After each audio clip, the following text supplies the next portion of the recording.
नमस्कार विद्यार्थी मित्रांनो, सर्वांचं स्वागत आहे आपल्या MPC टाइम्स या यूट्यूब चॅनलमध्ये। तर आज आपल्याला बघायचं आहे 5 ऑगस्ट 2023च्या चालू घडामोडी MCQ फॉर्मॅटमध्ये डिटेलमध्ये। ठीक आहे, तर ज्यांनी अजून आपलं चॅनल सबस्क्राइब केलं नसेल त्यांनी नक्की चॅनल सबस्क्राइब करून घ्या, व्हिडिओला लाईक करा। तुमच्या लाईकमुळेच मोटिवेशन मिळतं आणि डेली व्हिडिओ जे आहेत ते तुम्हाला टिपमध्ये जे असतील ते आपल्या चॅनलवरती मिळून जातात। आणि शेअर करायला सुद्धा अजिबात विसरू नका। तर आता सुरुवात करूया। तर बघा, पहिला प्रश्न काय आहे, भारतीय इतिहासातील विजयनगर साम्राज्याची माहिती देणारे फॅक्ट संग्रहालय कोठे उभारण्यात आले? तर याचं जे करेक्ट आन्सर आहे ते आहे पर्याय क्रमांक 1, पुणे या ठिकाणी भारतीय इतिहासातील विजयनगर साम्राज्याची माहिती देणारे फॅक्ट संग्रहालय जे आहे हे उभारण्यात आलेलं आहे। तर बघा, फ्रान्सचे पत्रकार फ्रान्सवा गॉटियार आणि त्यांची पत्नी नम्रिता गॉटियार यांनी foundation for advancement of cultural ties म्हणजेच फॅक्ट या संस्थेच्या माध्यमातून हे संग्रहालय महाराष्ट्र पुणे येथे उभं केलेलं आहे। लोहगाव येथील गुलभारती वस्ती येथे संग्रहालय उभारण्यात आलेलं आहे आणि याचे उद्घाटन प्रसंगी विजयनगर साम्राज्याचे राजा कृष्णदेव राय यांचे वंशज जे आहेत ते उपस्थित राहणार आहेत। जर तुम्ही प्राचीन भारताचा इतिहास वाचलेला असेल, राज्यसेवेची जर तयारी करत असाल तर त्याच्यामध्ये विजयनगर साम्राज्य म्हणून तुम्हाला अभ्यास करावा लागतो। तर इतिहासाशी रिलेटेड हा करंट अफेअरची बीट आहे, त्याच्यामुळे तुम्हाला लक्षात ठेवणं गरजेचं आहे। तर भारतीय इतिहासातील विजयनगर साम्राज्याची माहिती देणारे फॅक्ट संग्रहालय कुठे उभारण्यात आलेलं आहे? पुणे येथे उभारण्यात आलेलं आहे। फ्रान्सचे पत्रकार जे ते फ्रान्सवा गॉटियार आणि त्यांची पत्नी नम्रिता गॉटियार यांनी foundation for advancement of cultural ties fact या संस्थेच्या माध्यमातून हे संग्रहालय महाराष्ट्रातील पुणे या ठिकाणी उभं केलेलं आहे। लोहगाव येथील गुलभारती वस्ती येथे संग्रहालय उभारण्यात आलेलं आहे आणि याचे जे उद्घाटन आहे ते विजयनगर साम्राज्याचे राजा कृष्णदेव राय यांचे वंशज जे आहेत ते याचे उद्घाटनावेळी उपस्थित राहणार आहेत। आता विजयनगर साम्राज्याबद्दल थोडीशी माहिती बघूया। तर विजयनगर साम्राज्य संस्कृतमध्ये याला म्हटलं जातं विजयानागरसाम रजाम। ठीक आहे, असं संस्कृतमध्ये याचं नामकरण आहे। तर कर्नाटिक साम्राज्य होतं हे आणि पोर्तुगीजांचे बिसानेगर साम्राज्यही म्हणून याला ओळखलं जातं। हे भारतातील डेक्कन या प्रदेशामध्ये येतं। विजयनगर साम्राज्याची स्थापना 1336 मध्ये हरिहर राय आणि बुक्क राय यांनी केली। हे दोघे जण होते, हे भाऊ होते आणि ते संगम घराण्याचे होते। तर त्यांनी विजयनगर साम्राज्याची स्थापना केलेली आहे, हरिहर राय आणि बुक्क राय यांनी। विजयनगर साम्राज्य 1336 ते 1646 असं याचा कार्यकाळ सांगता येतील। एक मध्ययुगीन साम्राज्य होतं। येथील राजांनी जवळपास 310 वर्ष राज्य केलं। त्यांचे मूळ नाव कर्नाटक राज्य होते, म्हणजे विजयनगर साम्राज्याचे मूळ नाव काय होतं? कर्नाटक राज्य होतं। आणि हरहर आणि बुक्का राय या नावाच्या 2 भावांनी त्याची स्थापना जी होती ती केलेली होती। पोर्तुगीज जे होते ते या राज्याला बिसनागा राज्य या नावाने त्याला संबोधत होते। सुमारे 250 वर्ष भरभराट झाल्यानंतर 1565 मध्ये जवळपास या राज्याचा दारुण पराभव झाला आणि राजधानी विजयनगर जी आहे ती जळून खाक झालेली होती। विजयनगर या राजधानीचे अवशेष जे आहेत ते आधुनिक कर्नाटक राज्यातील हम्पी या शहराजवळ सापडलेले आहेत, जे आता जागतिक वारसा स्थळ म्हणून त्याला ओळखलं जातं।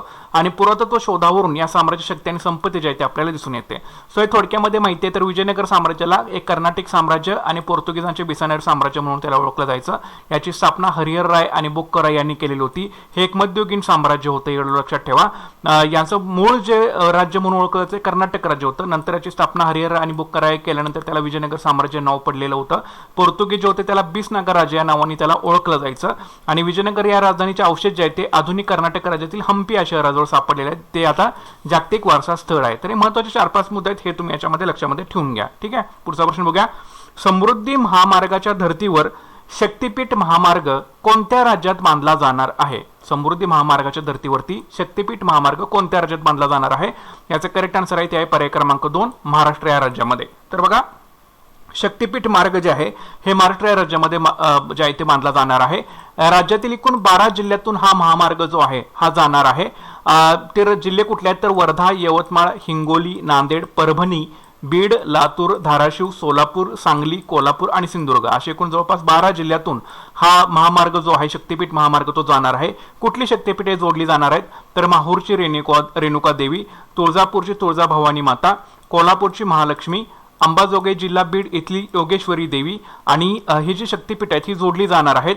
तसंच पवनार जिल्हा वर्धा ते पात्रादेवी जिल्हा सिंधुदुर्ग असा हा शक्तिपीठ महामार्ग असणार आहे। पवनार जिल्हा वर्धा ते पात्रादेवी जिल्हा सिंधुदुर्ग पर्यंत असा हा शक्तिपीठ महामार्ग असणार आहे। आता महामार्गाचा आपला प्रश्न सुरू आहे।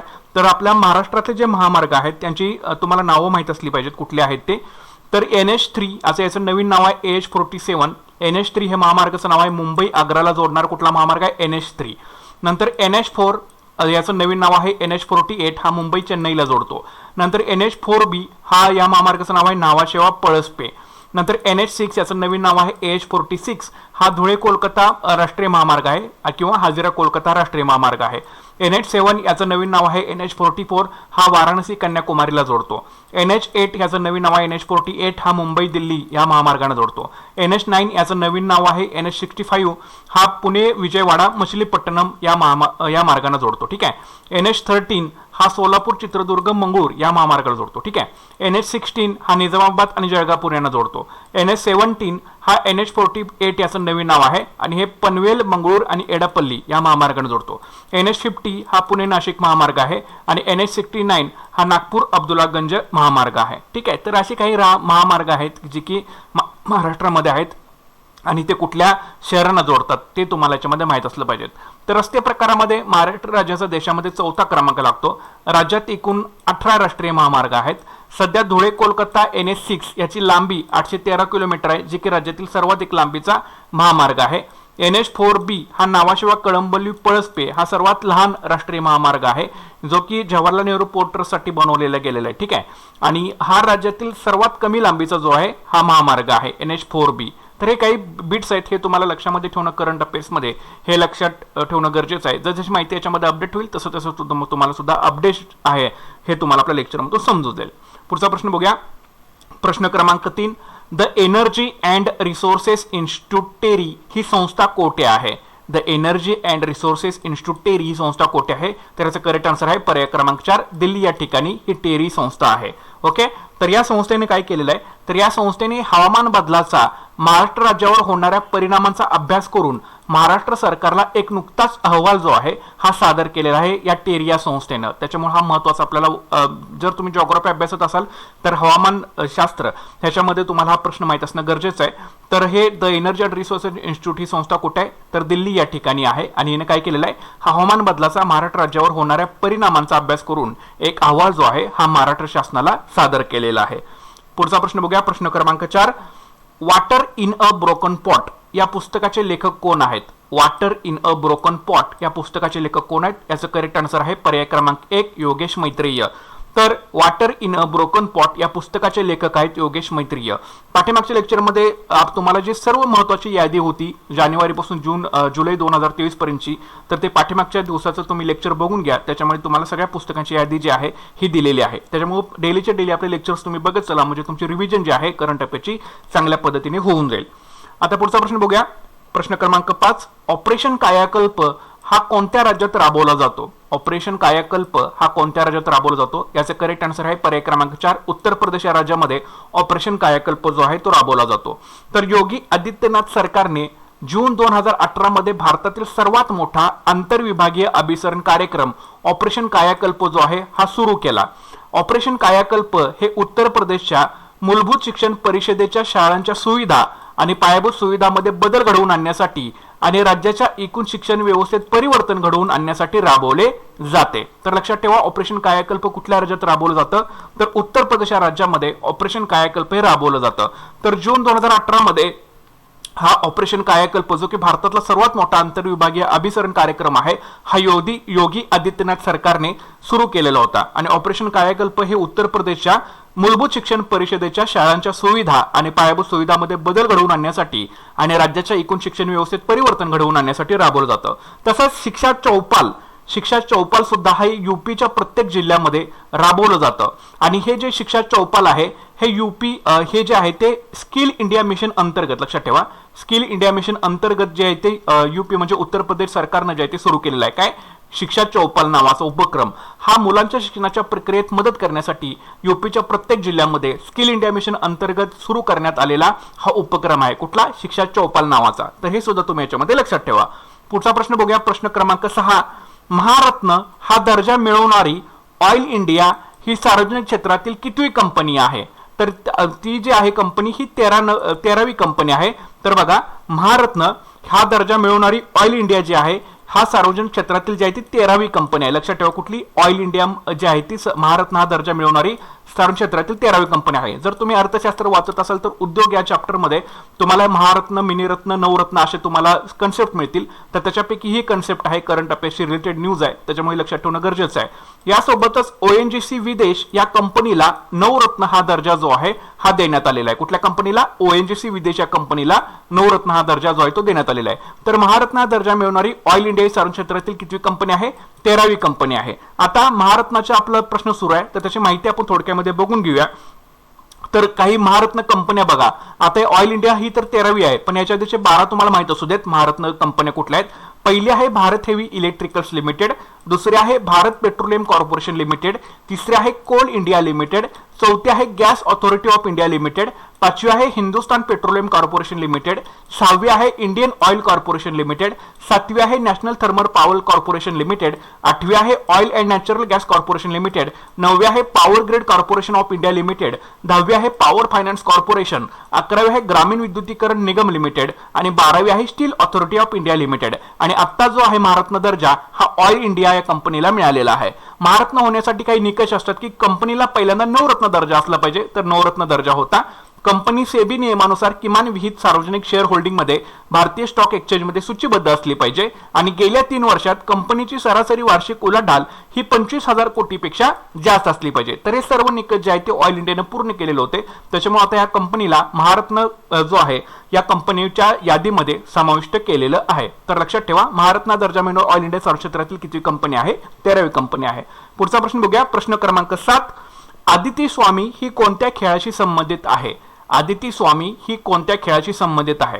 तर याचं करेक्ट आन्सर आहे पर्याय क्रमांक 2, तिरंदाजी या खेळाशी आदिती स्वामी जी आहे ती संबंधित आहे. तर बघा, मेक्सिकोचा पराभव करून भारतीय महिला तिरंदाजी संघाने जागतिक तिरंदाजी स्पर्धेमध्ये सुवर्ण पदक जे आहे हे पटकावलेलं आहे. आणि या तिरंदाजीच्या संघामध्ये आदिती स्वामी, परनीत कौर, ज्योती सुरेखा वेन्नम यांचा समावेश होता. 92 वर्षाच्या इतिहासात पहिल्यांदाच भारताला याच्यामध्ये सुवर्ण पदक जे आहे या तिरंदाजी स्पर्धेमध्ये, जागतिक तिरंदाजी स्पर्धेमध्ये मिळालेलं आहे.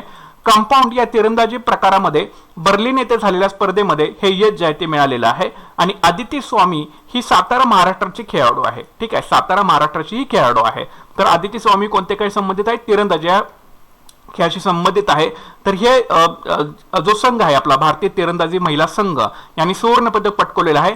यासाठी त्यांनी मेक्सिको याचा पराभव केलेला आहे. मेक्सिकोच्या तिरंदाज संघाचा पराभव जो केलेला आहे. या संघामध्ये आदिती स्वामी, परनीत कौर आणि ज्योती सुरेखा वेन्नम यांचा समावेश होता. आणि 92 वर्षाच्या इतिहासात पहिल्यांदाच भारताला याच्यामध्ये सुवर्ण पदक जे मिळवलेलं आहे ते पण कुठल्या प्रकारामध्ये? कंपाऊंड या तिरंदाजी खेळ प्रकारामध्ये. आणि आदिती स्वामी जी आहे ती सातारा महाराष्ट्राची काय खेळाडू आहे, तर हे लक्षात ठेवा तुम्ही. ओके, पुढचा प्रश्न बघूया, अर्थ ओव्हरशूट डे 2023 कधी साजरा केला गेला?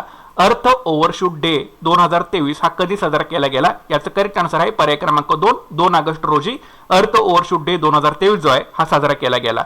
तर बघा, अर्थ ओव्हरशूट डे 2023 2 ऑगस्ट.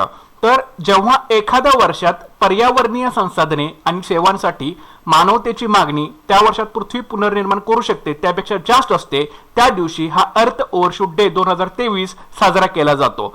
अर्थ ओव्हरशूट डे 2023 हा 2 ऑगस्ट रोजी आलेला आहे. याचा अर्थ असा की मानवजाती सध्या ग्रहाच्या परिसंस्था पुनर्निर्माण करू शकतील त्यापेक्षा 75% अधिक जे आहे याची मागणी आहे. म्हणजे पर्यावरण संसाधन आणि सेवांची मागणी ही 75% पेक्षा अधिक आहे. त्यामुळे हा 2 ऑगस्ट रोजी अर्थ ओव्हरशूट डे हा साजरा केला गेला.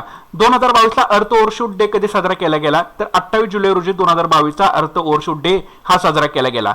पहिला अर्थ ओव्हरशूट डे 25 डिसेंबर 1971 रोजी जो आहे हा गणला गेलेला होता. 25 डिसेंबर 1971 रोजी हा पहिला अर्थ ओव्हरशूट डे हा साजरा केला गेलेला होता. ठीक आहे, म्हणजे ज्या दिवशी एखाद्या वर्षामध्ये पर्यावरणीय संसाधने आणि सेवांसाठी मानवतेची मागणी पृथ्वी पुनर्निर्माण करू शकते त्यापेक्षा जास्त असते, त्या दिवशी हा अर्थ ओव्हरशूट डे 2023 साजरा केला जातो. तर ह्या 2023 मध्ये अर्थ ओव्हरशूट डे 2 ऑगस्ट रोजी साजरा केला गेलेला आहे. 2022 मध्ये 28 जुलैला साजरा केला गेला. पहिला अर्थ ओव्हरशूट डे 25 डिसेंबर 1971 रोजी साजरा केला गेलेला होता. नंतर अर्थ ओव्हरशूट डे ची संकल्पना प्रथम United kingdom think tank new economics फाउंडेशनच्या अँड्रू सिम्सने मांडलेली होती. ठीक आहे, तर यांचं नाव लक्षात ठेवा. अँड्रू सिम्सने ही पहिल्यांदा संकल्पना जी होती ती मांडलेली होती. जर तुम्ही राज्यसेवा करणार असाल किंवा भूगोल करणार असाल तर पर्यावरण या कन्सेप्टमध्ये हा प्रश्न तुमचा येतो. ज्यांनी काय केलं होतं की 2006 मध्ये ग्लोबल फुटप्रिंट नेटवर्कची भागीदारी करून पहिली जागतिक पृथ्वी ओव्हरशूट डे मोहीम जी होती ती सुरू केलेली होती. ठीक आहे, अर्थ ओव्हरशूट डेची संकल्पना प्रथम United kingdom think tank new economics फाउंडेशनच्या अँड्रू सिम्सनं मांडली होती, ज्यांनी 2006 मध्ये ग्लोबल फुटप्रिंट नेटवर्कची भागीदारी करून पहिली जागतिक पृथ्वी ओव्हरशूट डे मोहीम सुरू केलेली होती. आपण आपली नैसर्गिक संसाधने कोणत्या दराने वापरत आहोत आणि किती काळ आपण ते टिकवून ठेवू शकतो हे समजून घेण्यासाठी सिम्सने अर्थ ओव्हरशूट डेच्या मागची जी होती ती संकल्पना होती किंवा कल्पना होती. ठीक आहे. नंतर वर्ल्ड वाईड फंड WWF ही जगातील सर्वात मोठी संवर्धन संस्था 2007 पासून अर्थ ओव्हरशूट डे मध्ये सहभागी झाली होती. तर हे सुद्धा सेंटेन्स लक्षात ठेवा. वर्ल्ड वाईड फंड ही जगातील सर्वात मोठी संवर्धन संस्था ही 2007 पासून अर्थ ओव्हरशूट डे मध्ये सहभागी झालेली होती. तर याच्या पाठीची संकल्पना कोणाची आहे? अँड्रू सिम्सची आहे. ओके, तर हे तुम्हाला याच्यामध्ये लक्षात ठेवणं गरजेचं आहे. तर अर्थ ओव्हरशूट डे 2023 कधी साजरा केला गेला? 2 ऑगस्ट 2023 रोजी साजरा केला गेला. ठीक आहे. पुढचा प्रश्न बघूया. प्रश्न क्रमांक 9. मासी पोर्टल कशाशी संबंधित आहे? मासी पोर्टल कशाशी संबंधित आहे? याचं करेक्ट आन्सर आहे पर्याय क्रमांक 1. देशभरातील बाल संगोपन संस्थेवर लक्ष ठेवण्यासाठी हे मासी पोर्टल जे आहे ते विकसित केलेलं आहे. तर बघा, मासी पोर्टल देशभरातील बाल संगोपन संस्थेवरती लक्ष ठेवणं. National commission for protection of child rights NCPCR न देशभरातील बाल संगोपन संस्थांच्या म्हणजे CCIच्या रिअल टाइम मॉनिटरिंगसाठी मासी म्हणजे monitoring app for seamless inspection, seamless तपासणीसाठी मॉनिटरिंग ॲप नावाचा ॲप जो आहे हा विकसित केलेला आहे किंवा पोर्टल जे आहे हे विकसित केलेलं आहे. ठीक आहे. तर हे तुम्हाला लक्षात ठेवावं लागेल. National commission for protection of child rights म्हणजे NCPCR न देशभरातील बाल संगोपन संस्थांच्या म्हणजे CCIच्या रिअल टाइम मॉनिटरिंगसाठी मासी monitoring app for seamless inspection, seamless तपासणीसाठी मॉनिटरिंग ॲप नावाचा पोर्टल किंवा ॲप जे आहे ते विकसित केलेलं आहे.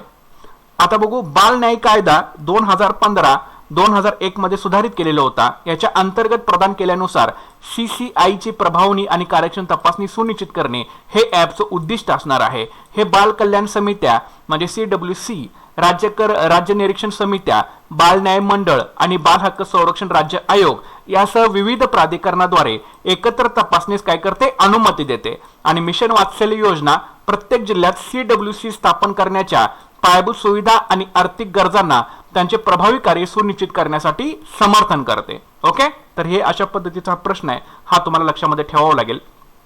तर मासी पोर्टल कशाशी संबंधित आहे? देशभरातील बाल संगोपन संस्थेवरती लक्ष ठेवण्याशी संबंधित आहे. हे कोणी विकसित केलेलं आहे?